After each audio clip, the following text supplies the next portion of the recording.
नमस्कार। आज हामीसँग रञ्जित भारती बुवा हुनुहुन्छ। आश्रमको अत्यन्तै हितैषी अनन्य सहयोगी हुनुहुन्छ। उहाँले अब यो आश्रमको इतिहासको बारेमा केही कुराहरू भन्दै हुनुहुन्छ।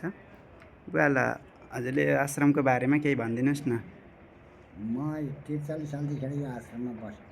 मैले 29 सालमा म यो आश्रमदेखि त घोचाले बारेको ठाउँ थियो। अनि घोचाले बारे छेउबाट बाटो थियो। अनि त्यहाँबाट गुरुले यो आश्रम मात्रै बनाउनु भएको थियो। त्यो छेउमा खरको झुपडी कटेरो बनाएर आश्रम बनाएर बस्दाखेरि त्यो आश्रम आगो लागि भएर तलतिर पार्टीको कुना गरेर ओडार मुनि बस्नुभयो नरनाथले। त्यहाँ बसेपछि यहाँ 22 साल त्यो गाई गर्ने गोठ भोजराज खनालले सामान ल्याएर भोजराज खनालले बनाइदिनु भयो। कति सालमा भन्दा 32 सालमा 32 सालबाट उहाँले बनाइदिनु भयो। 32 सालमा उहाँले बनाइदिएपछि गुरु माथि आएर त्यहाँ कटरामा बसिराख्नु भयो। ओल्तिर सुत्ने कोठा बनाउनु भयो ओल्तिर। अनि यहाँको धुनी लाउने पार्टी 35 सालतिर हो कि भन्ने लाग्छ मलाई। जिल्ला विकासले आएर गुरुलाई चाहिँ पार्टी बनाइदियो। एउटा पार्टी बनाइदिएपछि त्यहाँ आदिया गुरु सुत्ने कोठा र यतापट्टि किचन कोठा अगाडि आदिया चाहिँ धुनी लाउँछ। गुरुले धुनी ल्याएर बस्नुहुन्छ।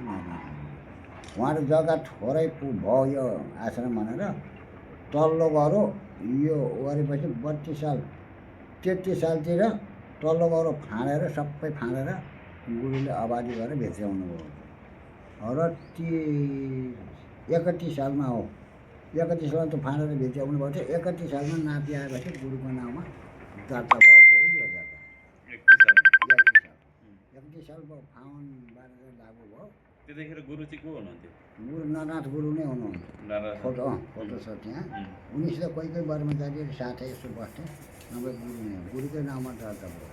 उनको एउटी छोरी थिइन् अरूबाट। अनि बुढीसित उहाँको आश्रम बुढीलाई दिएपछि बुढीले छोरी दिएपछि आमा छोरी यहाँ आएर बसेपछि गाई थिए। यहाँ आएर बसेपछि गुरु यहाँबाट खोजी जानुभयो। छोरी मिसित बस्दिनँ म यहाँ आमा छोरी 3 वर्ष खोजी गएर बसेपछि उहाँ आमा छोरी देवघाट बसेपछि गुरु फेरि यहाँ आएर यो आश्रममा आएर बस्नुभयो। अनि म बसेको 43 सालदेखि गुरुको सेवा। हुन्छ बुवा, हजुरलाई एकदम धन्यवाद। 16 वर्ष भयो। अरू भक्तजनहरूलाई के भन्न चाहनुहुन्छ हजुरले यो क्षेत्रमा आउँदा? भक्तहरू त यहाँ अब त गुरुको पाला यहाँ समिति थिएन। हजुर, गुरुको पाला समिति थिएन। एउटा लोकनाथ पण्डित हुनुहुन्थ्यो उहाँ कहाँको भने चुँदीको। हजुर, चुँदीका लोकनाथ पण्डित थिए हुने। हजुर, एकादशी पुराण भन्न हरदम कति पुराण चाहिँ छोड्दैन्थ्यो भने पुराण भन्न एकादशी पुराण भन्न आफै आउँथ्यो। हजुर, लोकनाथ पण्डित। हजुर, पुरानो मान्छेहरू जानुहुन्थ्यो। गुरुको त्यतिखेर हल्ने भनेर 1500 रुपियाँ आउँथ्यो। 500 रुपियाँ पुराण भन्ने पण्डितलाई दिनुहुन्थ्यो बाटो खर्च। 1000 रुपियाँ आफूलाई यहाँ यो पराशरमा चाहिँ धुपबत्ती गर्ने भनेर राख्नुहुन्थ्यो। त्यो बेला 1500 रुपियाँ हन्नी भनेर। शिवरात्रि पछि आउँथ्यो। किनभने पशुपति यहाँ गुरु जानु हुँदैन थियो शिवरात्रि यहाँ। यो जग्गा आमा छोरीले बेच्छन् भनेर गुठिया दर्ता गर्नुभयो गुरुले। गुठीबाट पनि बेच्छन् भनेर सिलाका नाउँमा त पराशरका नाउँमा दर्ता गरिदिनु भयो। नामसारी गरिदिनु भयो। लालपुर यसो त पराशरका नाउँमा छ। पिपल बजार उनीपट्टि त मचेको नहुने हरिहरको मन्दिर छ नि विष्णुको र शिवको। हजुर, हो त्यो अगाडिको शिला उनका नाउँमा छ। यो 19 रुपियाँ। हजुर, यहाँ कसैका नाउँमा छ नबेच्ने थिए समितिहरू। त्यो बेला समिति थिएन। यो जग्गा गुरु गएपछि समिति बनेको। यो जग्गा कसले प्रदान गर्नुभयो आश्रमको? यो आश्रमको आम्दानी भनेको म कहीँ हुन्थ्यो सबै काइला कुँडो हो। यहाँ कुनै चाहिँ गुरुको पाला हामीहरू पाला बेच्ने भनेको 4 वर्ष बेच्दैन थियो। यो जग्गा कसरी प्राप्त भयो आश्रमलाई? अहिलेको जुन जग्गा छ यो आश्रमलाई त के भयो भने गुरुले पराशर आश्रम भनेर दर्ता गरेपछि पराशर आश्रम भनेर गुठिया दर्ता गर्नु हो। हजुर, गुठिया दर्ता गरेपछि अनि आमा छोरीले गुठिया दर्ता गरेर लालपुर जाँदा गुरुको नाउँमा थियो। हजुर, गुठिया मटर दर्ता गरेपछि गुरुलाई यहाँ धुपबत्ती आउँथ्यो पराशरको नाउँमा गुठीबाट पठाइदिन्थ्यो। 1500 रुपियाँ वर्षको 1500 रुपियाँ।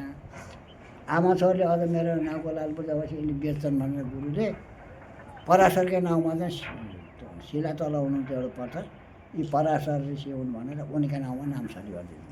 हजुर नामसारी गरिदिएपछि अनि यसको राजस्व वनमतिर गएर गुठिया जान्छ। कुनै नगरपालिका मान्य लिन मिल्दैन। अहिले गुठीमा गुरुको गुठीको चाहिँ समितिले कति आउँछ कति बढा होला। अनि लोकनाथ पण्डित पनि यहाँ बस्नुहुन्थ्यो। लोकनाथ पण्डित पनि विश्रान्ति हुनुभयो। अनि एउटा कैनी भने कुमाई बाहुन बस्थ्यो उनी पनि विश्रान्ति भए। मसँग मैले समाधि लगाएको। लोकनाथ पण्डित त यहाँ बिरामी भएर घर जानुभयो सुँधी लिएर गए। गुरुलाई मैले सेवा गरेर 16 वर्षसम्म सेवा गरेँ। 16 वर्ष पुगेर 17 वर्ष लाग्थेँ। गुरु विश्रान्ति बिरामी भएर कृष्ण नानालाई यहाँ राखिदिएर अब तलतिर पार्टी यो पार्टी यता छेउको पार्टी भत्काए त्यो पार्टी गएर बारेर बस्नुभयो र त्यही पार्टीमा मैले सेवा गरेर कुरेर बसेँ। यही पार्टीमा छोड्नु भएको? यही पार्टी गुरु चाहिँ मैले संसार छोड्नु भयो? देहान्त हुनुभयो र अबुले उहाँ घाटा समाधि लाउने भनेको थिएँ। तल गङ्गाजीको घाटैमा लगेर गुरुलाई नुहाइ गराएर मैले फर्काएर ल्याएर त अहिले पुल पऱ्यो गुरुको समाधि लगाएर त्यहाँ ल्याएर मैले फर्काएर ल्याएर त्यहाँ समाधि लगाएँ। गुरुले यहाँ लगेर टेक्नुहुन्छ मलाई समाधि यहाँ लाउनु भयो लगाइदिनु भन्नुभएको छ। यहाँ समाधि लाउने होइन भनेर सबैले होइलाउने भनेको थिएँ कृष्ण नान्थ्यो। अनि यो भारतीले मरेको लासलाई फर्काएरै आश्रममा लाने हो भन्दै ढाडेहरू चाहिँ सुनाउनुहुन्थ्यो। हजुर गुरुले जहाँ भन्नुभयो चाहिँ उहीँ समाधि लाउनु भनेर फर्काएर ल्याएर त्यहाँ खाल्टो म आफै खनेर त्यहाँ समाधि लगाएको। हजुर लास्टमा मैले ताराले लास्टमा गुरुको चाहिँ हो वर्णन देखाइदेऊ भनेपछि भने पछाडि आएँ छोपीसँग लगाएको थिएँ।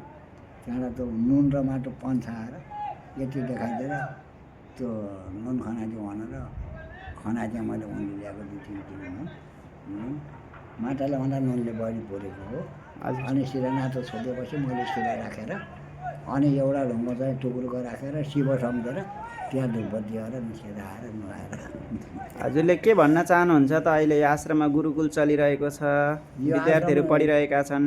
मैले यो आश्रम त यहाँ आजसम्म चाहिँ गुरुको चाहिँ मन्दिर बनाएको छ। गुरुको चाहिँ 9औं तिथिमा रोड मैले रुजु लगाएर रोड चलाइराखेको हो। तर अब म गुरु गएपछि समिति बनाएर समितिलाई यो आश्रम चलाऊ अब म घरतिर फर्केर बस्छु समितिले चलाऊ भनेर मैले आश्रम समितिले चाहिँ मलाई छोडेको।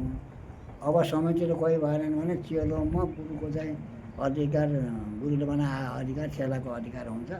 यो आश्रम त समितिले चलाऊ भनेर मात्र दिएको। यो यताउता नाचगान गर्नलाई त मैले नदिने अधिकार त हाम्रो समिति चेलाको हुन्छ।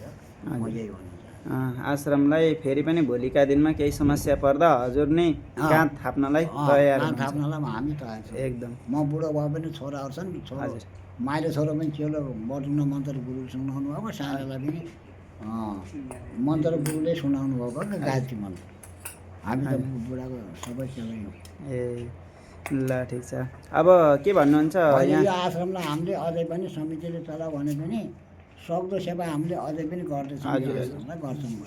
यहाँ विद्यार्थीहरूलाई के भन्न चाहनुहुन्छ सुझाव? साना विद्यार्थीहरू पढ्दैछन्। विद्यार्थीहरू त सकेसम्म यो गुरुकुल हजुर गुरुको आश्रम हो। गुरुकुल थपना भएको छ। यो गुरुकुल राम्रैसित चलायो हुन्थ्यो भने चाहिँ ठुलो चाहिँ उ छ हाम्रो गुरुकुल चलाएमा हाम्रो असाध्यै धन्यवाद दिन्छ। यी विद्यार्थीहरूले राम्रोसित पढुन्। हजुर हजुरहरूले राम्रोसित पढाइदिएर यो आश्रम सकेसम्म हजुरहरू बस्तीमा असाध्यै राम्रो मानेछौँ। हस् हुन्छ बुवा।